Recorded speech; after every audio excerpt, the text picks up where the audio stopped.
નમસ્કાર વિદ્યાર્થી મિત્રો, ચેપ્ટર નંબર 10 વર્તુળ લેક્ચર 1 એની અંદર આપણે પ્રથમ તો ધોરણ 9ની અંદર પણ વર્તુળ ચેપ્ટર આવતું હતું, તો એને થોડી આપણે બેઝિક વસ્તુ જે 9મા ધોરણમાં તમે સમજેલા હતા એ તમામ વસ્તુઓ તમારે અત્યારે યાદ રાખવી પડશે. તો પુનરાવર્તન ધોરણ 9નું હું અહીંયા આગળ પહેલાં કરી દઉં. પહેલાં તો વિદ્યાર્થી મિત્રો, વર્તુળ એટલે શું, વર્તુળની વ્યાખ્યા શું હતી? તો વર્તુળની વ્યાખ્યા આ પ્રમાણે હતી કે સમતલના, ધારો કે કોઈ સમતલ હોય,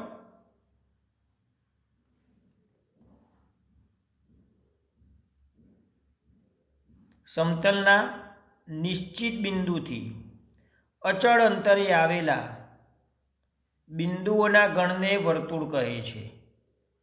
એટલે નિશ્ચિત બિંદુથી અચળ અંતર એટલે આ બિંદુ જે નિશ્ચિત છે એનાથી, આ ધારો કે નિશ્ચિત બિંદુને ઓ કહીએ, અને અહીંથી આ જે અંતર છે ઓએ, ઓથી એનું માપ ઓએ કહેવાય, ઓ એ, અને ધારો કે આ માપ લઈએ ઓ બી કે પછી ઓ સી, આ તમામ માપ સરખા હોય. એટલે અચળ અંતરે આવેલા બિંદુઓનો સમૂહ અથવા બિંદુઓનો ગણ એને કહેવાય વર્તુળ. ફરીથી સમતલના આપણે કહી દઈએ આલ્ફા, તો સમતલના નિશ્ચિત બિંદુથી અચળ અંતરે આવેલા તમામ બિંદુઓના સમૂહને વર્તુળ કહે છે. વર્તુળ એટલે સમતલના નિશ્ચિત બિંદુથી અચળ અંતરે આવેલા બિંદુઓના ગણને અથવા બિંદુઓના સમૂહને વર્તુળ કહે છે. હવે વર્તુળની સમજ મેળવ્યા પછી અચળ અંતર હતું એને શું કહેવાય? તો ત્રિજ્યા કહેવાય. અચળ અંતરને શું કહેવાય? ત્રિજ્યા કહેવાય. તો વર્તુળની ત્રિજ્યાની વ્યાખ્યા શું હતી મિત્રો? તો વર્તુળની ત્રિજ્યાની વ્યાખ્યા હતી કે વર્તુળના કેન્દ્ર અને વર્તુળ પરના બિંદુને જોડતો રેખાખંડ, વર્તુળના કેન્દ્ર અને વર્તુળ પરના બિંદુને જોડતો રેખાખંડ એને કહેવાય વર્તુળની ત્રિજ્યા. તો વર્તુળની ત્રિજ્યા એટલે વર્તુળના કેન્દ્ર અને વર્તુળ પરના બિંદુને જોડતા રેખાખંડને વર્તુળની ત્રિજ્યા કહે છે. એના પછી વિદ્યાર્થી મિત્રો આપણે આવ્યા બીજી એક વ્યાખ્યા હતી વર્તુળની જીવા. તો વર્તુળની જીવા એટલે વર્તુળ પરના બે બિંદુઓને, વર્તુળ પરના બે ભિન્ન બિંદુઓને જોડવાથી મળતા રેખાખંડને વર્તુળની જીવા કહે છે. વર્તુળની જીવા એટલે વર્તુળ પરના બે ભિન્ન બિંદુઓને જોડવાથી મળતા રેખાખંડને વર્તુળની જીવા કહે છે. તો વર્તુળની જીવા વર્તુળની અંદર ક્યાં મોટી હોય? તો કેન્દ્રમાંથી પસાર થતી જે જીવા હશે એ સૌથી મોટી જીવા થશે. વર્તુળની મોટામાં મોટી જીવા ક્યાં મળે? તો વર્તુળની મોટામાં મોટી જીવા એ વર્તુળના કેન્દ્રમાંથી પસાર થશે, અને વર્તુળના કેન્દ્રમાંથી પસાર થતી જીવા હોય એને શું કહેવાય? વ્યાસ કહેવાય. તો આપણે પહેલાં કઈ વ્યાખ્યા જોઈ? તો પહેલાં વર્તુળની વ્યાખ્યા જોઈ. તો વર્તુળની વ્યાખ્યા જોયા પછી આપણે ત્રિજ્યાની પણ વ્યાખ્યા જોઈ. ત્રિજ્યા પછી આપણે જીવાની વ્યાખ્યા, અને એના પછી વ્યાસની પણ વ્યાખ્યા જોઈ. તો વર્તુળ એટલે સમતલના નિશ્ચિત બિંદુથી અચળ અંતરે આવેલા બિંદુઓના સમૂહને વર્તુળ કહે છે. ત્રિજ્યા એટલે વર્તુળના કેન્દ્ર અને વર્તુળ પરના બિંદુને જોડતા રેખાખંડને વર્તુળની ત્રિજ્યા કહે છે. જીવા એટલે વર્તુળ પરના બે ભિન્ન બિંદુઓને જોડતા મળતા રેખાખંડને વર્તુળની જીવા કહે છે. વ્યાસ એટલે વર્તુળના કેન્દ્રમાંથી પસાર થતી હોય તેવી જીવાને, વર્તુળના કેન્દ્રમાંથી પસાર થતી હોય તેવી જીવાને વર્તુળનો વ્યાસ કહે છે. તો આટલી આપણે વ્યાખ્યાઓ જોઈ.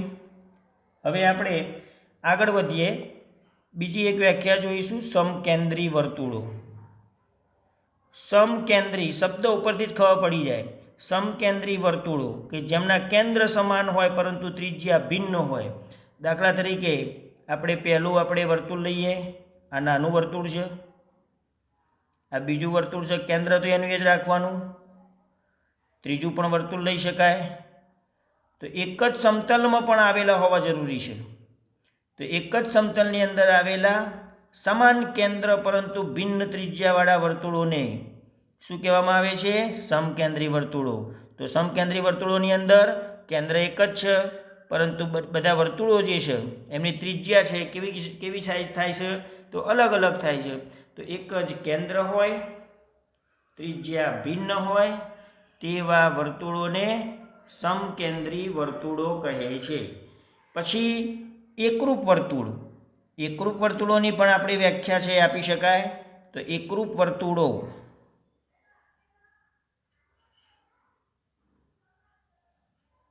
એકરૂપ વર્તુળોની વ્યાખ્યા કેવી રીતે આપી શકાય? તો કેન્દ્ર અલગ અલગ હોય. આ પહેલું વર્તુળ, આ બીજું વર્તુળ. તો એમના કેન્દ્ર અલગ અલગ હોય. આનું કેન્દ્ર P છે, આનું કેન્દ્ર Q છે. તો કેન્દ્ર અલગ અલગ હોય પરંતુ ત્રિજ્યા સમાન હોય. આની જેટલી ત્રિજ્યા હોય એટલી ત્રિજ્યા આ Q કેન્દ્રવાળા વર્તુળની હોય. એટલે ત્રિજ્યા સમાન, કેન્દ્ર ભિન્ન તેવા વર્તુળોને એકરૂપ વર્તુળો કહે છે. તો એકરૂપ વર્તુળોની વ્યાખ્યા કેવી રીતે આપી શકાય? તો જે વર્તુળોના કેન્દ્ર સમાન હોય પરંતુ જે વર્તુળોના કેન્દ્ર અલગ અલગ હોય પરંતુ ત્રિજ્યા સમાન હોય તેવા વર્તુળોને એકરૂપ વર્તુળો કહે છે. હવે વિદ્યાર્થી મિત્રો, બીજા કેટલાક આપણે વિધાનો જે છે એ આપણે સમજ્યા હતા ધોરણ 9ની અંદર, એ જોઈએ. તો એક વર્તુળની અથવા એકરૂપ વર્તુળોની એકરૂપ જીવાઓ કેન્દ્ર આગળ એકરૂપ ખૂણાઓ આતરે છે. એટલે આપણે ધારો કે આપણે આ વર્તુળ લઈએ. તમે નિયમ સમજજો, જેનું કેન્દ્ર O છે. એકરૂપ જીવાઓ, બે એકરૂપ જીવાઓ લઈ લઈએ. AB અને CD એકરૂપ છે. હવે બંને જીવાઓ એકરૂપ હોય તો કેન્દ્ર આગળ બનતા ખૂણાઓ પણ એકરૂપ થશે. તો એકરૂપ જીવાઓ હોય તો કેન્દ્ર આગળ ખૂણાઓ પણ એકરૂપ બનાવે. આ નિયમ છે. તો યાદ રાખવાનું કે એક જ વર્તુળ હોય અથવા એકરૂપ વર્તુળો હોય. તો એકરૂપ વર્તુળોની અંદર પણ આ એટલું જ સત્ય છે કે બે એકરૂપ વર્તુળ લઈ લઈએ. તો એકરૂપ વર્તુળોની અંદર બે જીવાઓ આપણે લઈએ. આ બંને જીવાઓના માપ સમાન હોય, એટલે કે બંને જીવાઓ એકરૂપ હોય. તો કેન્દ્ર અહીં આગળ P, કેન્દ્ર અહીં આગળ Q. તો P આગળ જે ખૂણાઓ બનાવશે એની જીવાઓ જે છે તો એ પણ સમાન થશે. એટલે અહીં આગળ જેટલો ખૂણો બનશે એટલો જ ખૂણો અહીં આગળ બનશે.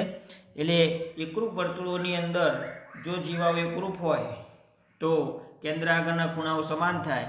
એક જ વર્તુળની અંદર પણ એટલું જ સત્ય છે. હવે જીવાઓ અને ખૂણા અને જીવાઓ માટે પણ એટલું જ સત્ય. જો વર્તુળમાં, એક જ વર્તુળમાં કેન્દ્ર આગળના ખૂણાઓ જીવાએ જો એક જ વર્તુળમાં કેન્દ્ર આગળ બનાવેલા ખૂણાઓ જો સમાન હોય તો એ જીવાઓ પણ કેવી થાય? સમાન થાય. એટલે પ્રતીક પણ એનું સાચું છે. એ જ રીતે એકરૂપ વર્તુળોમાં પણ જો જીવાઓ દ્વારા કેન્દ્ર આગળ બનતા ખૂણા એકરૂપ હોય તો તે જીવાઓ પણ એકરૂપ થાય. જીવાઓ એકરૂપ તો કેન્દ્ર આગળના ખૂણા એકરૂપ. એનાથી ઊંધું, કેન્દ્ર આગળના ખૂણા એકરૂપ તો જીવા પણ એકરૂપ થાય. એક જ વર્તુળની અંદર પણ આ વસ્તુ છે સાચી છે. હવે વર્તુળના કેન્દ્રમાંથી પસાર થતી અને વર્તુળની કોઈ જીવાને લંબ રેખા તે જીવાને દુભાગે છે.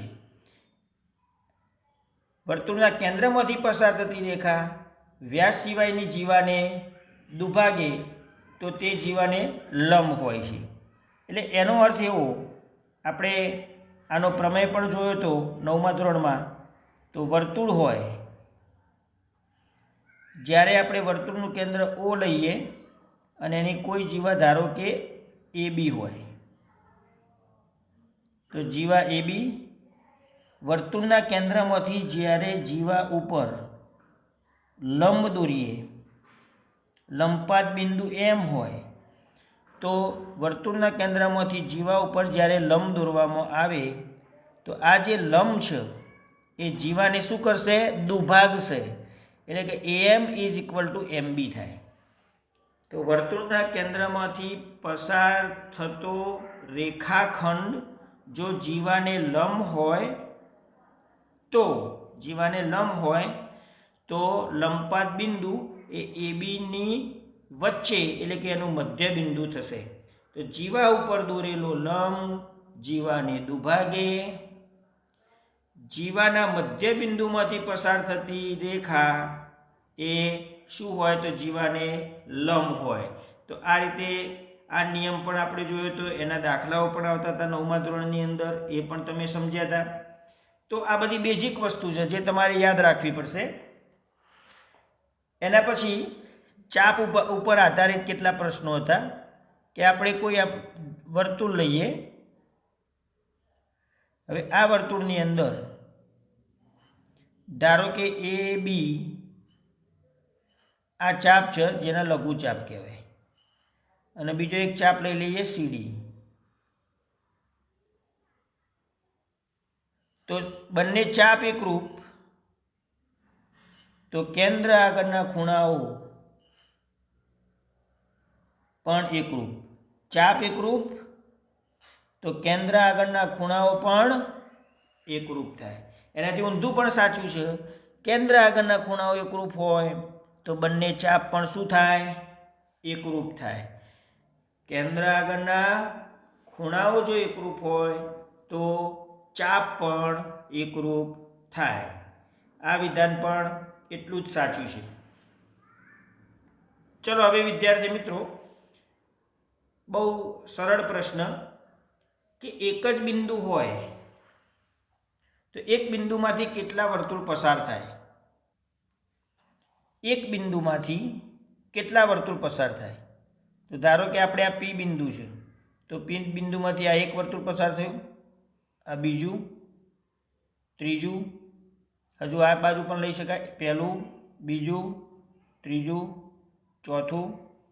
એ જ રીતે અહીંયા આગળ પણ તમે લઈ શકો વર્તુળો અલગ અલગ.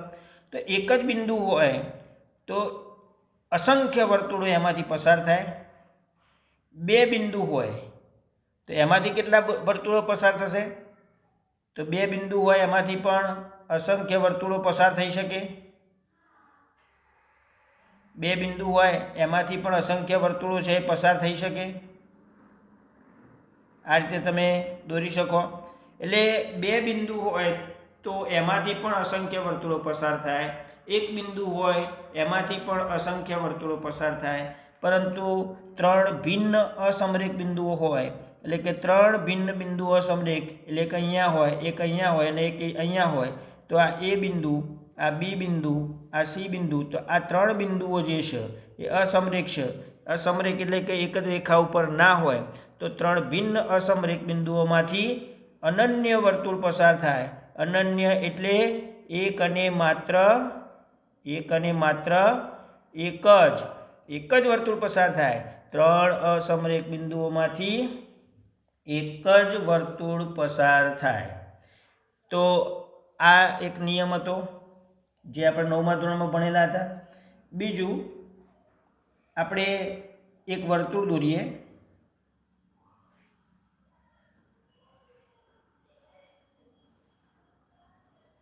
વર્તુળનું કેન્દ્ર,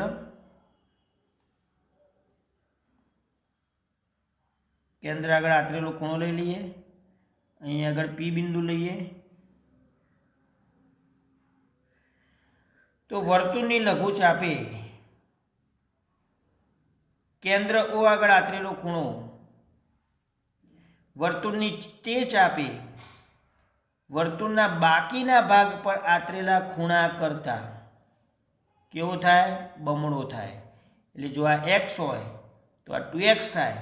ફરીથી વર્તુળની ચાપે કેન્દ્ર આગળ આતરેલો ખૂણો તે ચાપ સિવાયના બાકીના ભાગ પર આતરેલા ખૂણાના માપ કરતાં બમણું માપ થાય. તો વર્તુળની ચાપે કેન્દ્ર આગળ આતરેલો ખૂણો તે ચાપ સિવાયના બાકીના ભાગ પરના કોઈ પણ બિંદુ આગળ આતરેલા ખૂણાના માપ કરતાં બમણું થાય છે. આના દાખલાઓ પણ આપણે ગણેલા હતા.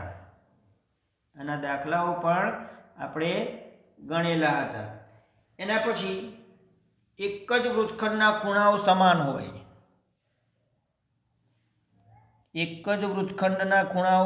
હોય. વૃત્તખંડના પ્રકાર કેટલા? તો વૃત્તખંડના 3 પ્રકાર: લઘુ વૃત્તખંડ, ગુરુ વૃત્તખંડ અને બીજું અર્ધ વૃત્તખંડ. ધારો કે અહીંયા આગળ રેખાખંડ AB, તો જીવા AB અને લઘુચાપ AB વચ્ચે ઘેરાયેલો જે ભાગ હોય એને લઘુ વૃત્તખંડ કહેવાય. તો અહીંયા આગળ ધારો કે P બિંદુ હોય, અહીંયા આગળ Q હોય અને અહીંયા આગળ R હોય. તો P આગળ આતરેલો ખૂણો, Q આગળ આતરેલો ખૂણો, R આગળ આતરેલો ખૂણો. એટલે આ બધા ખૂણાના માપ કેવા થશે? સમાન થશે. આ બધા છે એક જ વૃત્તખંડમાં આતરેલા ખૂણાઓ છે. તો વર્તુળની લઘુચાપે કેન્દ્ર આગળ આતરેલા ખૂણાનું માપ બાકીના ભાગ આગળ આતરેલા ખૂણાના માપ કરતાં બમણું. પછી વર્તુળ હોય એટલે લઘુ વૃત્તખંડ ધારો કે છે, આ નીચેનો ભાગ લઘુ વૃત્તખંડ. તો ગુરુ વૃત્તખંડમાં જેટલા પણ જીવા ABએ ગુરુ વૃત્તખંડમાં જેટલા પણ ખૂણાઓ આતર્યા હોય બધા ખૂણાઓના માપ સમાન થાય. જીવા ABએ લઘુ વૃત્તખંડમાં જેટલા પણ ખૂણાઓ આતરશે બધા ખૂણાના માપ સમાન થાય. એટલે એક જ વૃત્તખંડના ખૂણાઓ ટૂંકમાં સમાન થાય એવો અહીંયા આગળ સિદ્ધાંત છે. એક જ વૃત્તખંડના ખૂણાઓના માપ સમાન થાય, આ એનો સિદ્ધાંત છે જે તમારે યાદ રાખવો પડશે. ચલો વિદ્યાર્થી મિત્રો, પછી આ પણ બહુ અગત્યનો પ્રશ્ન હતો કે ધારો કે આપણે કોઈ વર્તુળ લીધું અને એનો આપણે એક વ્યાસ દોરીએ. વ્યાસને કહી દઈએ AB. હવે ઉપરનું આ અર્ધવૃત્તખંડ કહેવાય, નીચેનું પણ અર્ધવૃત્તખંડ કહેવાય. તો અહીં આગળ P બિંદુ લઉં અને એને A અને B સાથે જોડી દઈએ. તો આ ખૂણો જે છે હંમેશા કાટખૂણો થશે. એ જ રીતે અહીં આગળ હું Q બિંદુ લઈ લઈએ. તો Q આગળ જ્યારે આપણે દોરીએ છીએ ત્યારે પણ એ ખૂણો કાટખૂણો જ થાય છે. ધારો કે અહીં આગળ આપણે R લઈએ છીએ તો ત્યારે પણ એ ખૂણો જે છે એ કાટખૂણો જ થાય છે. એનો અર્થ શું? કે અર્ધવર્તુળ હોય એમાં અંતર્ગત ખૂણાઓ કાટખૂણા થાય. અર્ધવર્તુળમાં અંતર્ગત ખૂણાઓ કાટખૂણા હોય એવો નિયમ 9મા ધોરણમાં આવતો હતો. અર્ધવર્તુળમાં અંતર્ગત ખૂણાઓના માપ કેટલા હોય? 90° હોય. ચલો પછી આપણે જોઈએ ચક્રીય ચતુષ્કોણ.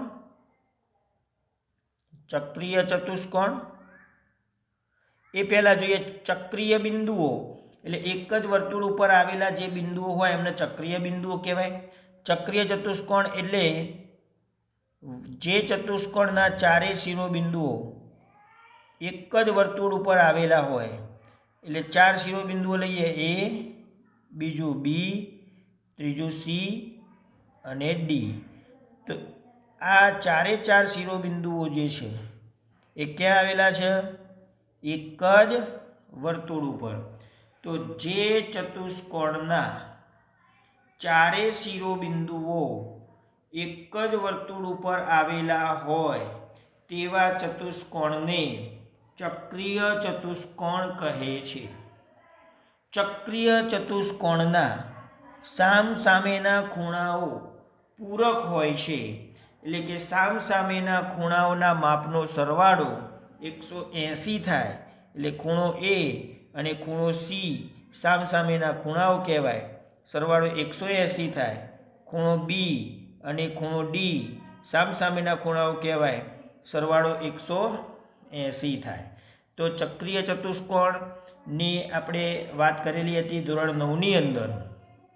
હવે આપણે નવી વસ્તુ સમજીએ, સ્પર્શક. તો મિત્રો, સ્પર્શક, વર્તુળનો સ્પર્શક એટલે કે વર્તુળને એક બિંદુમાં છેદતી રેખા, એને વર્તુળનો સ્પર્શક કહેવાય. પણ છેદિકા એટલે શું? છેદિકા એટલે વર્તુળને બે બિંદુમાં છેદતી રેખા. તો બે બિંદુઓ કયા કયા લઈ લઈએ? એ અને બી. તો વર્તુળને બે બિંદુમાં છેદતી રેખાને વર્તુળની છેદિકા કહેવાય. સ્પર્શક એટલે વર્તુળને એક જ બિંદુમાં છેદતી રેખા, અહીંયા આગળ એક જ બિંદુ ધારો કે પી છે, તો સ્પર્શક એટલે વર્તુળને એક જ બિંદુમાં છેદતી રેખાને વર્તુળનો સ્પર્શક કહે છે. છેદિકા એટલે વર્તુળને બે બિંદુમાં છેદતી રેખાને વર્તુળની છેદિકા કહે છે. હવે વિદ્યાર્થી મિત્રો, આપણે જે વર્તુળ હોય એમાં આપણે વર્તુળનું બહારનું બિંદુ ધારો કે કોઈ પી હોય, ઓ કેન્દ્રવાળું વર્તુળ છે, વર્તુળની બહાર બિંદુ પી આવેલું છે. પીમાંથી આપણે જ્યારે સ્પર્શક દોરીએ છીએ, પીમાંથી જ્યારે આપણે સ્પર્શક દોરીએ છીએ તો બે સ્પર્શકો દોરી શકાય. બહારના બિંદુમાંથી બે સ્પર્શકો દોરી શકાય, પીએ અને પીબી. તો બહારના બિંદુ પીમાંથી બે સ્પર્શકો દોર્યા, પહેલો સ્પર્શક પીએ, બીજો સ્પર્શક પીબી. તો વર્તુળના બહારના બિંદુમાંથી કેટલા સ્પર્શક દોરી શકાય? બે સ્પર્શક દોરી શકાય. હવે આ બંને સ્પર્શકો માટે સિદ્ધાંત શું? તો બંને સ્પર્શકોની લંબાઈ પાછી સમાન થાય, એટલે પીએ ઇઝ ઇક્વલ ટુ પીબી. વર્તુળના બહારના બિંદુમાંથી બે સ્પર્શકો દોરી શકાય અને બંને સ્પર્શકોની લંબાઈ પણ સમાન થાય. આ સિદ્ધાંત પણ આપણે યાદ રાખીશું. એના પછી બીજો નિયમ જોઈએ કે જ્યારે આપણે વર્તુળ હોય અને એનો સ્પર્શક હોય, સ્પર્શક એલ, વર્તુળનું કેન્દ્ર ઓ, અને ધારો કે સ્પર્શ બિંદુ પી. સ્પર્શ બિંદુ એટલે જે બિંદુએ વર્તુળને સ્પર્શક છેદતો હોય એને સ્પર્શ બિંદુ કહેવાય.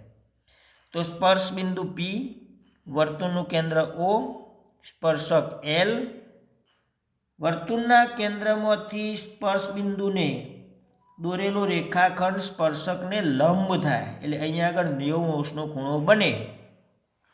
ટૂંકમાં સ્પર્શ બિંદુએ દોરેલી ત્રિજ્યા, સ્પર્શ બિંદુએ દોરેલી ત્રિજ્યા સ્પર્શકને લંબ થાય. સ્પર્શ બિંદુએ દોરેલી ત્રિજ્યા સ્પર્શકને લંબ થાય. અને આના ઉપરના ઘણા બધા દાખલાઓ આપણે ગણવાના થશે. ઓકે, આગળ જે 9મા ધોરણના જે સિદ્ધાંતો છે એનો તો ઉપયોગ થવાનો જ છે. સાથે સાથે 10મા ધોરણની અંદર જે કેટલાક નવા નિયમો આવ્યા છે એનો ઉપયોગ કરીને પણ દાખલા ગણવાના થશે. તો આપણે શું સમજ્યા? પહેલાં સ્પર્શકની વ્યાખ્યા. 10મા ધોરણ માટે આપણે શું સમજીશું? તો પહેલાં સ્પર્શકની વ્યાખ્યા શું આપવાની? તો વર્તુળને એક બિંદુમાં છેદતી રેખાને વર્તુળનો સ્પર્શક કહે છે. પછી વર્તુળની છેદિકા, તો વર્તુળને બે ભિન્ન બિંદુમાં છેદતી રેખાને વર્તુળની છેદિકા કહે છે. પછી શું સમજ્યા?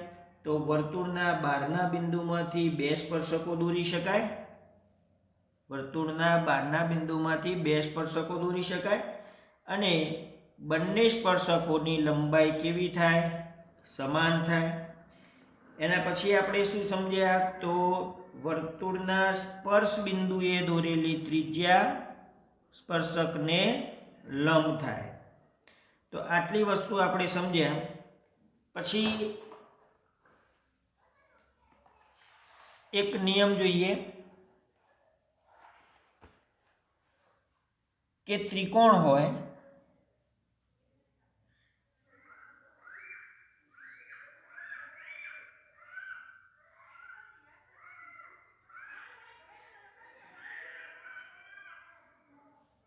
અને એની અંતર્ગત એક વર્તુળ હોય, તો અંતર્ગત વર્તુળ હોય તો એને અંતઃવૃત્ત કહેવાય. અંતઃવૃત્ત એટલે ત્રિકોણની ત્રણેય બાજુઓને સ્પર્શતું વર્તુળ, એને કહેવાય અંતઃવૃત્ત.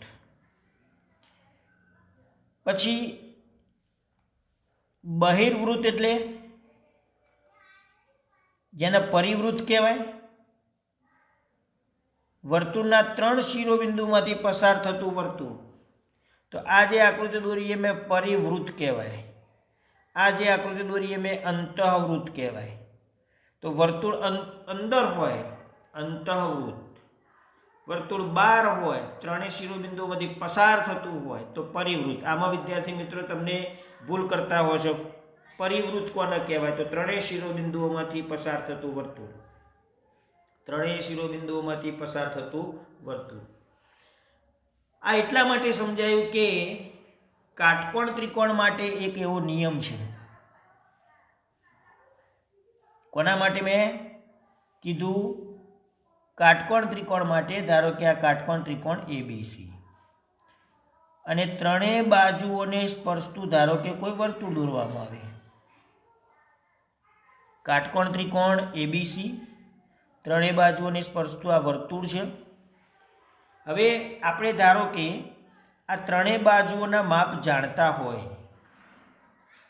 કાટકોણ ત્રિકોણની ત્રણેય બાજુઓના માપ જાણતા હોય, તો અંતઃવૃત્તની ત્રિજ્યા એટલે અંદર જે વર્તુળ છે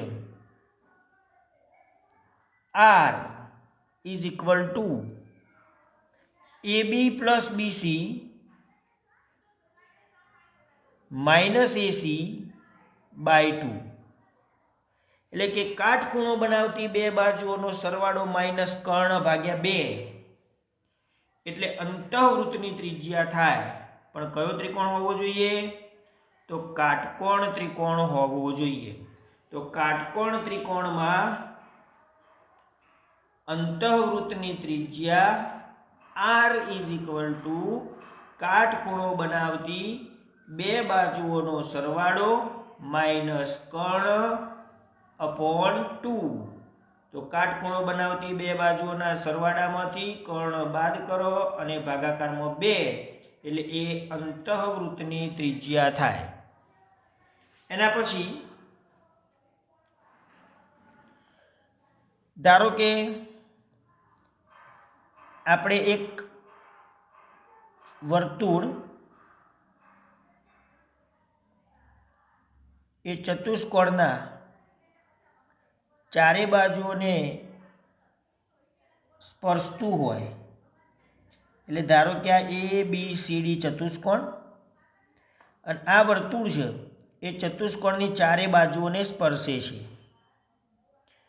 તો વર્તુળ જો ચતુષ્કોણની ચારે બાજુઓને સ્પર્શતું હોય તો આ રીતે સૂત્ર તમે યાદ રાખો. સામસામેની બાજુઓ AB plus CD is equal two BC plus AD. ફરીથી, જો વર્તુળ ચતુષ્કોણની ચારે બાજુઓને સ્પર્શતું હોય તો સામસામેની બાજુઓનો સરવાળો સમાન થાય. તો વિદ્યાર્થી મિત્રો, તમારે યાદ શું રાખવાનું? તો પહેલાં 9મા ધોરણનું જે બેઝિક વસ્તુ હતી એ બધી જ વસ્તુઓ યાદ રાખવાની. 10મા ધોરણની અંદર વધારે કોન્સેપ્ટ નથી આવતો, ફક્ત આટલું જ છે. એક સ્પર્શક, એની છેદિકા, બહારના બિંદુમાંથી દોરેલા સ્પર્શકો કેટલા દોરી શકાય, સ્પર્શ બિંદુએ દોરેલી ત્રિજ્યા, સ્પર્શકની લંબ હોય, ત્રિકોણની ત્રણેય બાજુઓને સ્પર્શતું વર્તુળ અંતઃવૃત્ત, ત્રિકોણના ત્રણેય શિરોબિંદુઓમાંથી પસાર થતું વર્તુળ પરિવૃત્ત, પછી અંતઃવૃત્તની ત્રિજ્યા એટલે કે કાટકોણ ત્રિકોણમાં અંતઃવૃત્તની ત્રિજ્યા શોધવા માટેનું સૂત્ર કાટખૂણો બનાવતી બે બાજુઓનો સરવાળો માઇનસ કર્ણ અપોન 2. અને જો વર્તુળ ચારે બાજુઓને સ્પર્શતું હોય, જો વર્તુળ ચારે બાજુઓને સ્પર્શતું હોય તો સામસામેની બાજુઓનો સરવાળો સમાન થાય. તો વિદ્યાર્થી મિત્રો, આપણે વર્તુળની ટોટલ થિયરી જે છે, ટોટલ જે સૂત્રો હતા એ બધાની મેં માહિતી તમને આપી દીધી છે. રચનાની અંદર પણ એ વસ્તુ તમે સમજેલા છો. હવે એના ઉપરના જે દાખલાઓ છે એ આપણે જોઈશું અને પ્રમેયની માહિતી પણ આપણે મેળવીશું. ત્યાં સુધી તમે આટલી વસ્તુ છે એ યાદ રાખજો. હવે પછી આપણે મળીશું બીજા લેક્ચરની અંદર. Okay, bye bye.